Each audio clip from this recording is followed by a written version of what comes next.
This video is brought to you by Squarespace. Sir Phillip Green, aka the king of the high street. It's got to be sexy, it's got to be edgy. Can he go wrong? No, absolutely not. From throwing £20 million birthdays to spaffing 50 grand on a kiss from Kate Moss, all the way to having the Prime Minister of Britain getting him a knighthood from the Queen. At his peak, this boy was untouchable. He was the face of British business success. But you see, behind the super yachts, behind the A-list celebrities, things were quietly falling apart.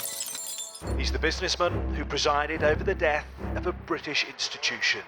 Sir, do you mind not looking at me like that all the time? Once described as the king of the high street, seen instead as the unacceptable face of capitalism. He pays people off to not talk. He's the British Harvey Weinstein. Which bit are you not understanding? Hang on, hang on. There's no Just need for go any violence. away. We're asking you questions. That's good.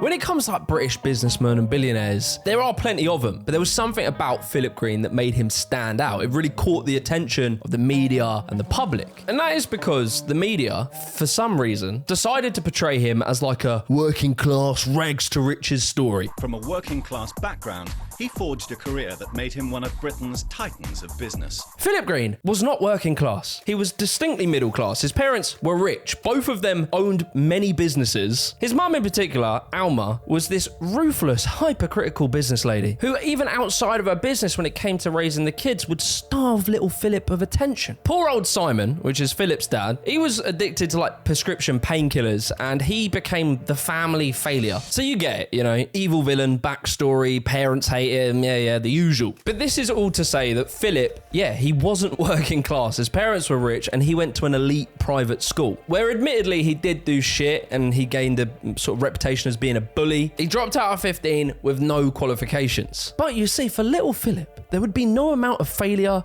bad attitude, inability, or incompetence that would get in the way of Phil's mum's money pushing him towards success. You know, sometimes when a company does go into bankruptcy, and especially for you parasites out there and people that are looking to make a few quid, there's always pallet lots and container lots and there's always stock. Maybe have a look out for it. In 1973, Phillip Green, he finds his calling and is as a job that he describes as a job buyer, which is a fancy way of saying asset stripping. What the fuck is that? Asset stripping is something like this, right? So imagine you've got Bob's Shoe Shop. It's a family-run business. It's been around 70 years and hard times have hit. The business is struggling and it's on its last legs. Philip would be sniffing around in the bushes and he'd be looking at this business and he'd be waiting for his time to strike. How's about this, right? You see all those shoes you haven't sold? I'll give you, I don't know, £5 for it. I mean, mate, it's worth at least £2,000. Nah, fair enough, mate. I'll give you £6. Phil would come away with an incredible bargain and then he would sell all of these goods to small shops and like street markets. And with this new business venture, he of course needed a brand new persona.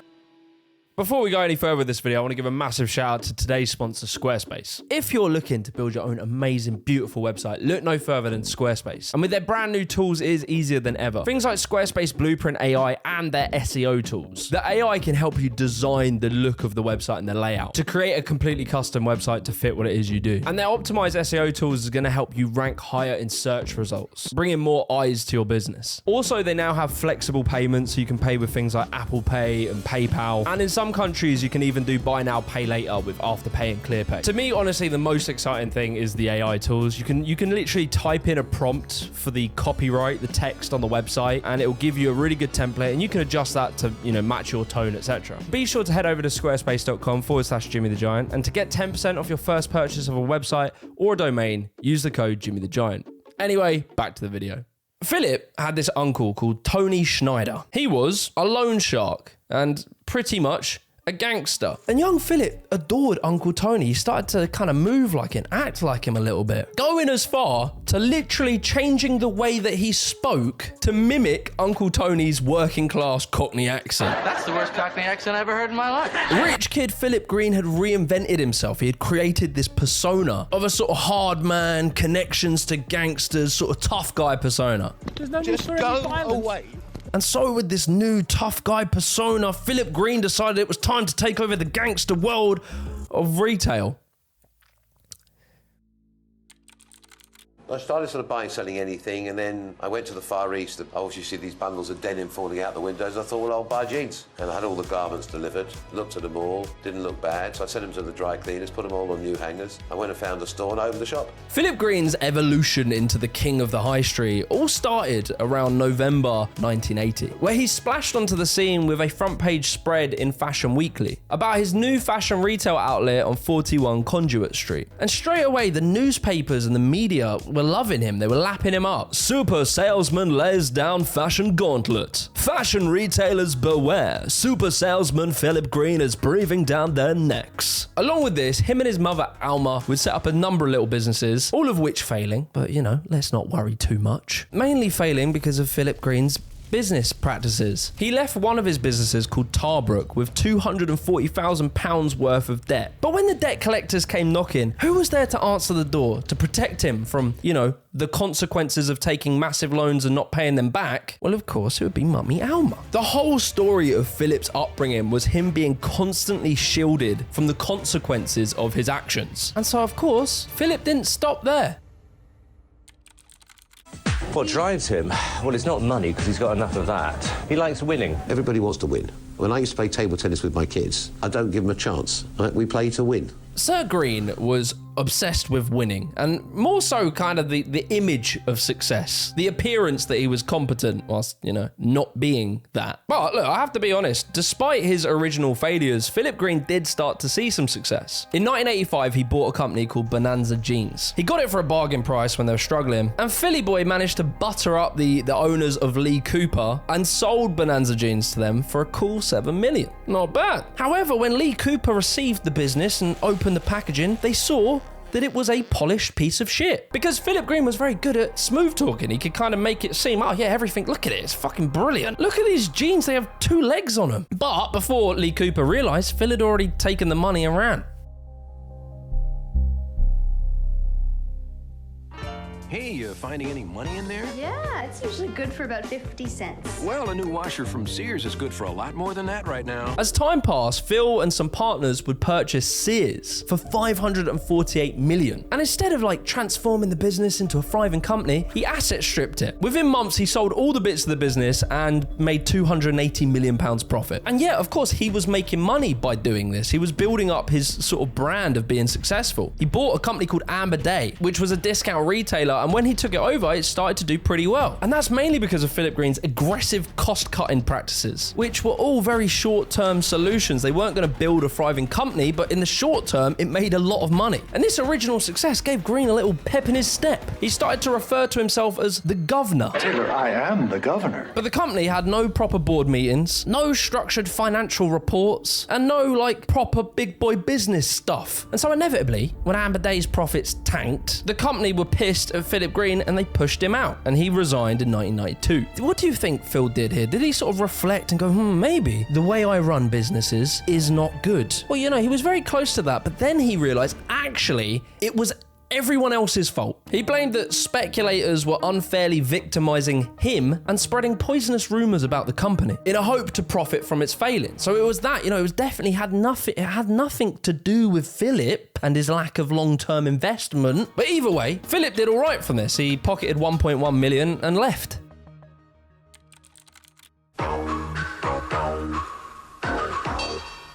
Where can you get all this and more? BHS everywhere. But you see, everything in Philip's life would change in 1999 when he purchased for an absolute bargain British Home Stores, also known as BHS. The conversation we have the most are, you know, I hate the writing. You know, I'm sort of thinking maybe slightly more commercially. So he bought this company by using an LBO, a leveraged buyout. We've talked about this in a different video. I'll link that below so you can get my full explanation. But effectively, it is a massive loan from a bank that is taken against the assets of BHS. If the company starts to fail and they can't repay the loan, they give the bank the assets. So, you know, the shops, the warehouses, etc. And what this means for Phillip Green is that he was able to purchase this insanely massive business, this historic historic company that employed tons of people that had been around for a very long time, was a good business. He was able to purchase it, taking an extremely small amount of personal financial risk and putting all of the debt, all of the risk onto BHS. What could possibly go wrong? And obviously, like, you know, Phil, that was a lot of work for him to think of all that. And so he deserved a little reward to keep him working hard. So he took a small dividend of £580 million. Yeah, don't worry about investing money back in the business. Ugh, boring. And so BHS was now saddled with these massive loans and the debt mounted. But this is the thing that Phillip Green is good at, is like financial engineering, otherwise known as fucking dodgy deals. In 2002, Phillip Green pulled off his biggest coup yet by acquiring the Arcadia group. Now, this was a group that owned massive retail chains. You had Topshop, Topman, Dorothy Perkins, Miss Selfridges. Overnight, this made Phillip Green the king of the high street. Phillip Green, multi-billionaire retailer, owns as much as 10% of the British high street. With his new dodgy empire sort of hanging together, Phillip Green went hard working on crafting this image that he was like a retail genius. Deals, discounts, pricing, fabrics. And the media just lapped it up. They loved him. Stories of his work ethic, his self-made working class background success story, his brash personality. You still have open positions there? Well, nobody's been fired today yet. It's only the first day.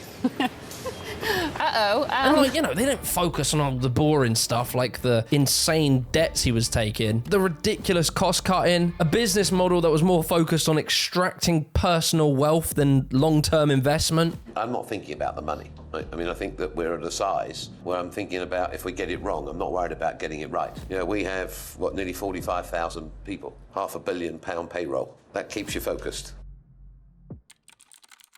You're also known to work hard, play hard. Really? Does that yes, you are? I told you that. Should you be embarrassed if you're successful, if you want to enjoy yourself? Well, look, let's take 1 minute to just take a break from how Phillip Green ran his businesses into the ground and focus on how this geezer spent his money. Ever since the early days where he wasn't profitable, he was turning up to meetings in flash cars, hosting business meetings in luxury hotels, riding private jets, super yachts, luxury holidays to exotic locations. But the main thing about Phillip was that he loved to celebrate himself. Phil's birthdays were like designed to worship him, and he would spend millions, tens of millions on some of his birthdays. In places like the Maldives, Mexico, he would have celebrity guests, A-list performers, top chefs, and like, what do you expect? This is someone who saw himself as retail's royalty. Well, I've known Sir Phillip for a very, very long time, and so I said I would definitely support. Can he go wrong? No, absolutely not. He has the best brand, the best taste, and he knows how to do it. On Phil's 50th birthday, he made an entrance dressed as Nero, and this was, you know, a reported £5 million event in Cyprus. And then you had his bloody 60th, which cost £20 million. Like, yeah, Phil wasn't having a fucking McDonald's birthday bash. This was the real deal. But the thing is, Phil wasn't just splashing his money for a good time. There was a purpose to this, and that was the image. He was building a brand. From supermodels like Kate Moss and singers like Beyonce, Phillip Green was rubbing his shoulders with the elite of the elite. But here's the thing, you know, whilst Phillip Green is spending this money and gaining the, you know, the celebrity stuff, all of this, you know, there was something that he was kind of neglecting a little bit, and that was the businesses. For a man that spared no expense on himself, he was incredibly frugal when it came to investing back into the businesses. And slowly the debt started to, you know, pile up. They were getting a bit out of hand. But in Phillip Green's world, as long as he was making headlines and raking in cash, the illusion was the only reality that mattered. He's one of the most remarkable worldwide stories in retail. If you go to England, you can't walk down any high street without seeing one or two or three of his stores. On an international level, he's truly been exceptional. Now look, if you were like me and you once thought that capitalism only really rewarded the best and the brightest, you might be there wondering, how does this level of incompetence get rewarded in the marketplace? Well, in order for us to really understand that, we need to address some harsh truths about British corporate culture. First off, as is pretty obvious, shareholders shareholders often prioritize short-term profits over the long-term sustainability of their business, the interests of the suppliers, the workers, society at large, or the environment. And this is why we'd see big dividends being paid out, even if it did mean loading the company with a ton of debt to do so. And like, there are people auditing firms whose job it is to oversee these big deals and sign off on them to make sure that everything's above board. And the companies that do this are fucking useless. The Financial Times reported about this and said that the conclusions of a study found 75% of audits failed to flag companies that would go on to fail within the next couple of years. Of the 250 largest publicly listed companies that collapsed between 2010 and 2022, it was discovered that most failed to flag the risk of corporate collapse. And on top of that, what is even more insane is that of these 250 failed companies, 38 of them declared dividends in their last set of accounts, with 10 doing so despite making a loss. And a further 2 had done so despite having a negative net asset balance. And basically the reason for this is because the auditing firms are incentivized to give good reviews, because the businesses that are selling are the ones who are paying them to do the report. Basically speaking, dodgy deals, saddling companies with massive debts, and then paying an auditing company to give them a good review, that is what is rewarded in the marketplace. I've been in Monaco for the last few days searching for Sir Phillip Green, and I turn around and there Sir Phillip Green is in his sort of trademark grey tracksuit. You can immediately tell he's angry. In 1998, Phillip Green and his entire family moved to Monaco. A proud working class Brit. Why would he do that? Over the years, he has given many different reasons why he did that. One of them being health reasons. Why did you choose Monaco rather than other countries you could go to? To be honest with you, I don't know, somebody suggested it. I'd actually never spent a day there previously. In 2005, his wife Tina Green said that they were mugged in London. They got scared and thought Monaco would be better. However, there is a very good book called Damaged Goods. And they said that according to someone who knew them at the time of the sports division sale, so you know, they're about to sell a massive company, it was much simpler. Green ordered his wife to whisk the children off to the tax-free principality a few days before the start of the next tax year, in which his sports division payday arrived. From that moment on, all Green's business interests were held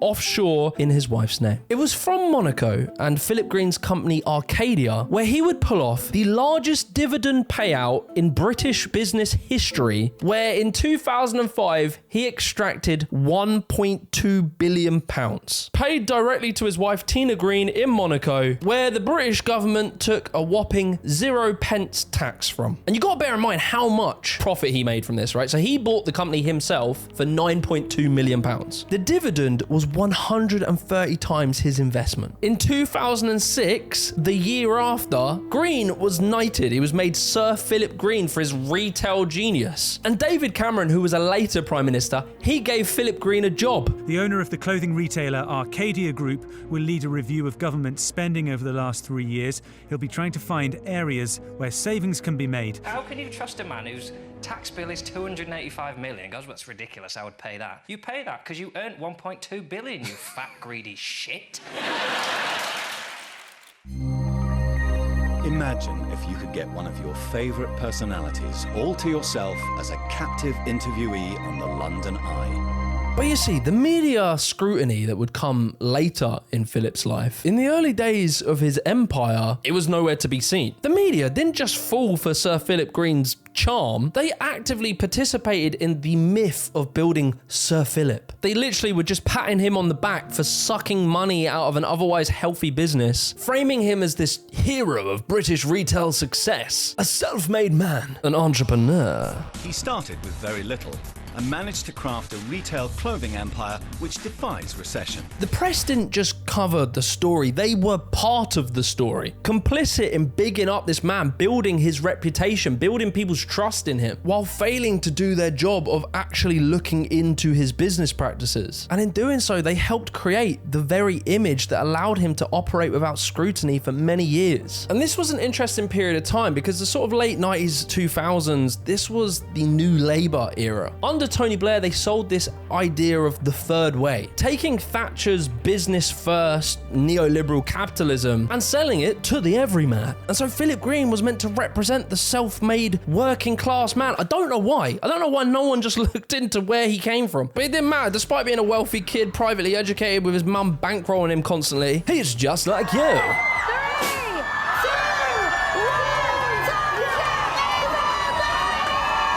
However, it would only be a matter of time before the cracks would begin to show. And they did so in spectacular fashion. The plea was written on the shop door, save BHS, but it wasn't enough. Administrators say all 163 stores will go into closing down sale mode. By 2015, BHS was in serious trouble. The debts just became insane, and so Phillip Green decided to offload it, sell the company. He sold BHS to a geezer called Dominic Chappelle. A man with no retail experience at all, but a very colourful past. Phillip Green sold him this company for £1. That's it? Yeah, that's it. It's emerged that Dominic Chappelle has been made bankrupt 3 times. Newsnight has also discovered that 15 years ago he was charged with theft. I am surprised that you felt he was the right person to buy the business. At spectacular speed, BHS collapsed. Who would have guessed that? Dominic Chappelle was today accused of having his fingers in the till at BHS when he was its owner. This led to the loss of 11,000 jobs and a £571 million deficit in the pension fund. We were stitched up. This was a company that was in far worse shape when we got into it. Philip told us that he would sort out the pension regulator. He did not. He told us he would sort out the suppliers. He did not. The company failed because of those 2 issues. This deficit meant that 22,000 former employees of BHS now faced uncertainty if they were going to get a penny for their retirements. The pension deficit was £571 million.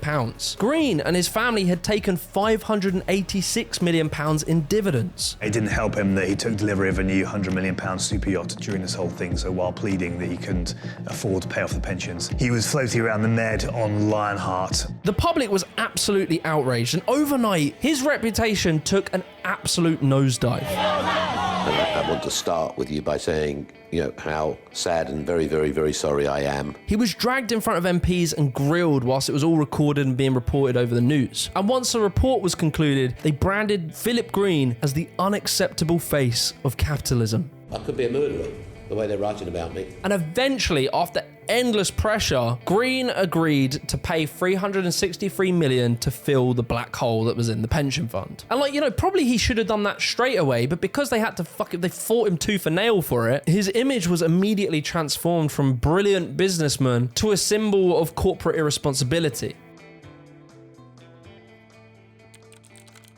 Plans for an emergency multi-million-pound loan to Phillip Green's struggling Arcadia group have reportedly fallen through. 15,000 jobs are at risk as big names like Topshop, Dorothy Perkins and Burton are said to be on the brink of collapse. From here, the dominoes just kept falling. After BHS's collapse, in 2019, the Arcadia group was reported to have £300 million deficit in their pension fund, and it too was collapsing. If only they'd had £1.2 billion to have invested into the company. In 2021, the Arcadia group shut down, placing 13,000 jobs at risk. But his fortunes changed dramatically. First, BHS went bust a year after he sold it. Now the rest of his empire has crumbled. The media realised they were backing the wrong horse and just completely U-turned. Now, Phil was the devil. In 2018, Daily Telegraph published allegations of bullying, racist remarks, sexual harassment. Green even tried to suppress one story by securing an injunction, but when it was eventually lifted, the details were damning. He was touching and repeatedly slapping women's staff's. He's like an octopus, he's very touchy and very grabby. I saw him grab the of others. It was horrible. Didn't know you were going to get so lucky, did you? It is rife. He pays people off to not talk. This has gone on for a long time. He's the British Harvey Weinstein.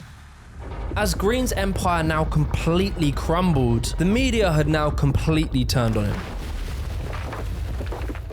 At its heart, an unedifying portrayal of business in Britain, with the man once described as the king of the high street, seen instead as the unacceptable face of capitalism. Now look, with this story, it's important to note that Phillip Green isn't just the sole bad guy, an evil villain in a movie. Really, he's just a symptom of a broken system in deep need of reform and regulation. The UK's lax corporate laws and tax loopholes created by politicians, they allow people like Phillip Green to not only exist, but to thrive and be rewarded. Phillip Green's story really does question the myth that capitalism rewards and promotes entrepreneurs and creative innovators. Because the same system that, while sometimes does do that, has the back door wide open that if you're ruthless enough and you're happy to exploit legal grey areas, line your own pocket and just leave a trail of destruction behind you, all whilst facing zero personal repercussions, you can do that. But you have to remember, at the end of the day, a business is more than just an individual's endeavor. When a big business collapses, it has insane ripple effects. It's not just one person who suffers. It affects literally everyone. It affects you. I did a whole video on the death of the UK high street, and a big part of that was the collapse of the Arcadia group. These were big major brands that brought people to the high street and had done so for a very long time. When they die, imagine how much less footfall goes to all the small local independent businesses, the real entrepreneurs and the real people trying to add value to their community. When thousands of jobs are lost, that affects entire families, entire communities. A story like Phillip Green shows us that in this current version of capitalism, the losses are socialized. However, the rewards and all the profits are completely privatized.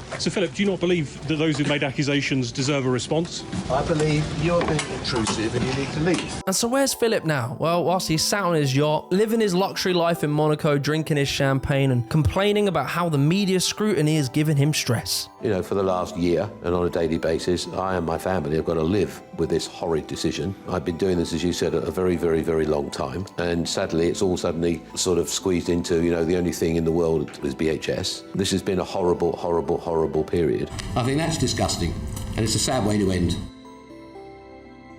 If you enjoyed this video, be sure to leave a like, subscribe to the channel, join the Discord. We chat about all these topics and many more. I'll catch you in the next one. Peace.